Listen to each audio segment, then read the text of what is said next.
예, 서민금융진흥원장님, 이계문 네. 원장님, 예, 예. 고생이 많으시죠? 저는 대체로 우리 서민금융진흥원 그리고 에서 정말 열심히 하고 계시다. 제가 직접 만나서 들어보고 방문해 보면서 이 코로나 시기에 매우 열심히 하고 계시다라는 것에 대해서 먼저 칭찬을 해드리고 싶습니다. 예, 감사합니다. 그 PPT 보시죠. 그 채무 조정을 위한 확정 인원수를 2019년에 보니까 8만 명 정도고 2020년 보니까 8만 7천 명 정도예요. 이게 그렇게 많이 늘지 않았더라고요. 네, 맞습니다. 왜 그렇습니까?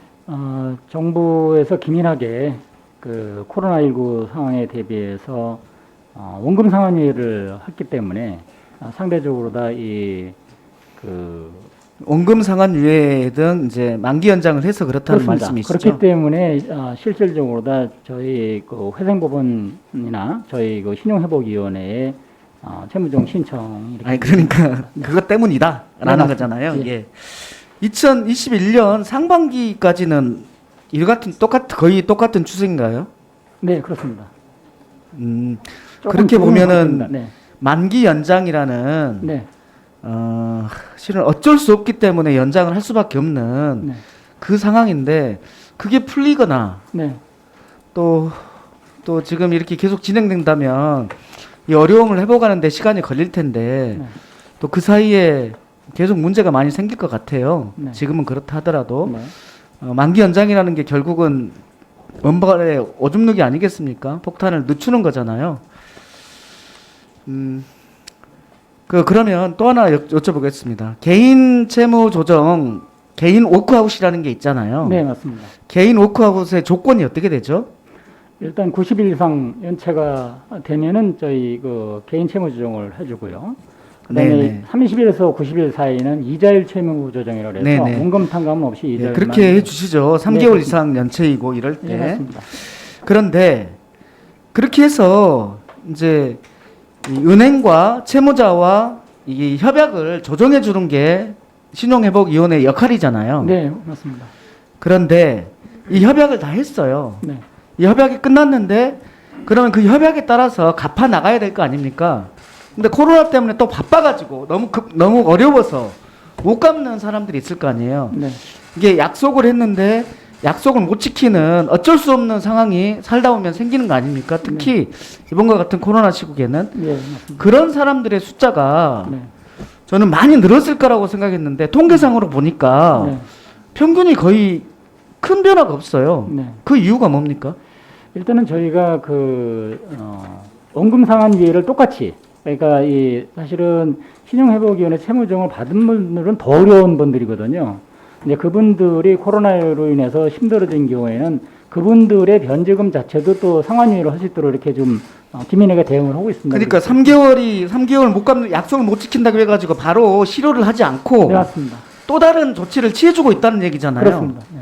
그것이 법에 있습니까? 아니면은 어떻게 신보기에서 해주고 있는 겁니까? 저희 이제 협약에 신용회복 협약에 이제 그게 반영이 되기 협약에 때문에 반영을 시켜주고 있다는 거죠. 네, 예, 다음 장 보시죠. 이분은 카페 하시는 분인데요. 가장 큰 어려움이 뭐냐 그랬더니 지금 개인회생을 해가지고 월 85만 원씩을 내고 있는데 도저히 갚지 못하고 있다라고 합니다. 개인회생은 법원에서 하는 건데 여기에도 아까와 같이 3개월을 못 지켰을 때 개인회생이 무효화되는 것이 있는데 이건 어떻게 되고 있습니까? 예, 제가 듣기로는 그 개인회생의 이제 판사를 좀 만났었는데요. 그 작년 4월에 결론만 얘기해 주세요. 예, 코로나 상황 때문에 그런 그 예외 규정을 신설을 해놨답니다. 여기에도 이제 준칙을 만들어서 맞습니다. 이런 규정을 하고 있다는 거죠. 네네. 그러니까 제 말씀은 이런 부분과 관련해서 준칙으로만 협약으로만 충분한지 아니면은 조금 법으로 좀 바꿀 필요가 있는 건지 상가금리 임대차 보호법에서 임대차 그런 규정도 법으로 좀 바꿔주는 것처럼 있는 건지에 대해서 한번 여쭤보고 싶은 건데요. 네. 예, 제가 마지막으로 시간이 없다 보니까 코로나 피해로 인해서 힘든 분들의 제가 계속해서 5가지 5종 세트가 필요하다고 하면서 마지막 신용회복 발행을 마련해 달라고 했습니다. 그런데 신용 사면 1분만 더 주시면 안 되겠습니까? 네, 1분 드리겠습니다. 네. 고맙습니다. 네, 코로나로 힘든 분들에 대해서 뭐 5가지 우종 세트를 말씀드렸어요. 행정명령에 따른 손실보상, 사각지대 없는 업종에 대해서 피해 지원, 코로나로 인한 대출 만기 연장, 그리고 초저금리 긴급대출 5번째가 이제 신용회복 방안 마련이에요. 코로나 때문에 엄청나게 많은 사람들이 물에 빠졌을 텐데 이분들을 건져내서 육지에서 정상적으로 살 수 있게 만들어주는 것이 국가의 책무라고 생각하는 거고, 그래서 제가 원장님 만나서 많은 말씀들을 드린 겁니다. 근데 최근에 신용사면이라고 금융위원회에서 발표를 했어요. 그래서 들어봤는데 뭐냐면 2천만 원 이하인 사람들이 이자까지 갚으면 다른 은행에다가 연체 정보를 공유하지 않겠다. 이게 신용사면입니다. 너무 실망 아닙니까? 너무 부족합니다. 제가 말씀드린 것은 20에서 70%의 그 감면율, 이 부분들의 30% 정도가 평균이라고 하는데 이것을 높여주는 것이 핵심입니다. 은행의 이자가 지난 상반기 순이익이 8조잖아요. 은행하고 끌려가는 거잖아요.